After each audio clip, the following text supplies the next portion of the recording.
راضی ہو جائے، باقی سب چھوٹے چھوٹے ہیں۔ تو آج ایک تیسری جگہ سے میں کچھ باتیں قرآن سے عرض کروں گا جن کا تعلق ہمارے ایمان سے بھی ہے، اخلاق سے بھی ہے۔ وہ ہے بسم اللہ الرحمن الرحیم وقضى ربك الا تعبدوا الا اياه بالوالدين احسانا اما يبلغن عندك الكبر احدهما او كلاهما فلا تقل لهما اف ولا تنهرهما وقل لهما قولا كريما واخفض لهما جناح الذل من الرحمة وقل رب ارحمهما كما ربياني صغيرا۔ یہ بہت بڑا مضمون ہے، اللہ نے قرآن بھر دیا والدین کے خدمت کے لیے، والدین کی اطاعت کے لیے، والدین کی ماننے کے لیے۔ پہلا جملہ ہے اور تیرے رب نے فیصلہ کیا، ایک مطلب۔ دوسرا، اور تیرے رب نے حکم کیا کہ بندگی صرف اللہ کی ہے، بندگی صرف اللہ کی ہے۔ عبد اسے کہتے ہیں جو ہر بات پہ سر جھکا دے، عبد اسے کہتے ہیں جو ہر بات پہ بچھ جائے، اس کو عبد کہتے ہیں۔ تو اللہ کہہ رہا ہے میرے بندو، میرا ایک فیصلہ ہے اور میرا ایک حکم ہے، میرے سوا نہ تمہارا ہاتھ کسی کے آگے پھیلے، نہ تمہاری گردن کسی کے آگے جھکے۔ ایک دوسرے سے مدد لینا، اس کو ایک دوسرے کی تعاونوں میں آ جاتا، تعاونوا علی البر والتقوی، ایک دوسرے کا ساتھ دو، ایک دوسرے کی مدد کرو۔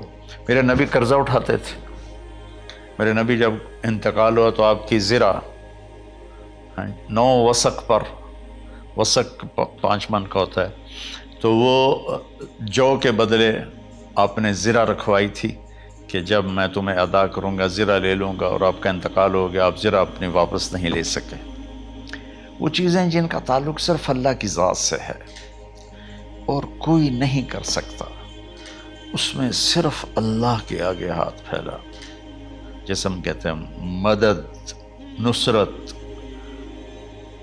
اللہ کہتا میں ہوں، الا ان نصر اللہ قریب، سنو میری مدد تمہارے قریب ہے۔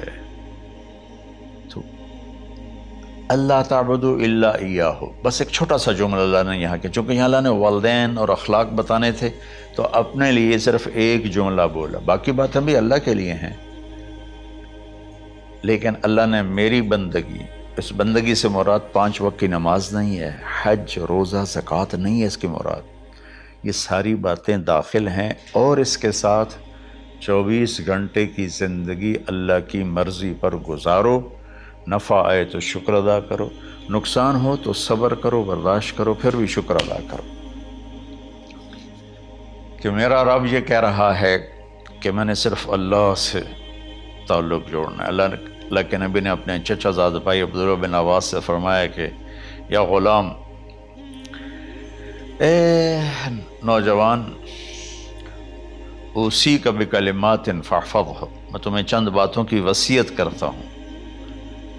کیا؟ احفظ اللہ، احفظ اللہ یحفظک اللہ، یحفظک اللہ، اللہ کے اوامر کی حفاظت کر، اللہ تیری حفاظت کرے گا۔ احفظ اللہ تجدہ تجاہک، تو اللہ کے اوامر، اسلام، حلال حرام کی پہچان کر کے زندگی گزار تو اللہ کو ہر وقت تو اپنی مدد کے لیے تیار پائے گا۔ اور لمبی حدیث ہے، عشاء کی نماز کا وقت ہو رہا ہے، اس میں وہ جملہ جو اس میرے مضمون سے متعلق ہے، وَإِذَا سَأَلْتَ فَاسْأَلِ اللَّهِ، جب بھی مانگو اللہ سے مانگو، جب بھی مانگو اللہ سے مانگو، اللہ کے سوا کوئی دینے والا نہیں ہے، صرف اللہ ہے دینے کے لیے۔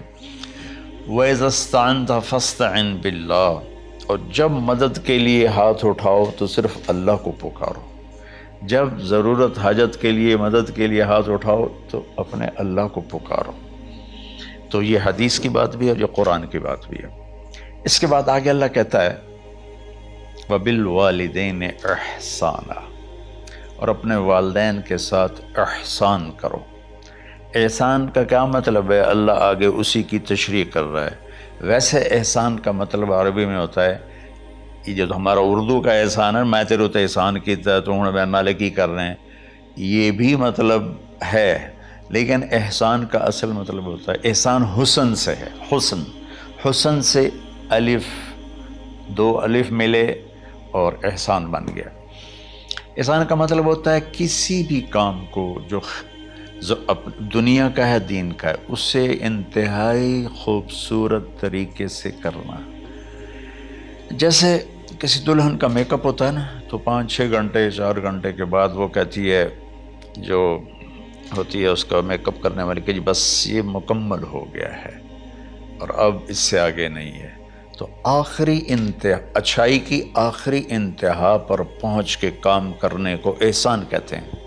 تو میرا اللہ کہہ رہا ہے میرے بندو، اپنے والدین کے ساتھ وہ کرو کہ جو بھلائی کی، خدمت کی، ماننے کی آخری حد ہے۔ سبحان اللہ۔ وبالوالدین احسان، بالوالدین پہلے ہے، احسان بعد میں ہے۔ اللہ تعالیٰ نے باقی سب کو پیچھے کر کے فرمایا کہ دیکھو خاص طور پہ ماں باپ کے ساتھ وہ رویہ کرو کہ ان کے دل سے دعائیں نکلیں۔ چند دن پہلے ایک والد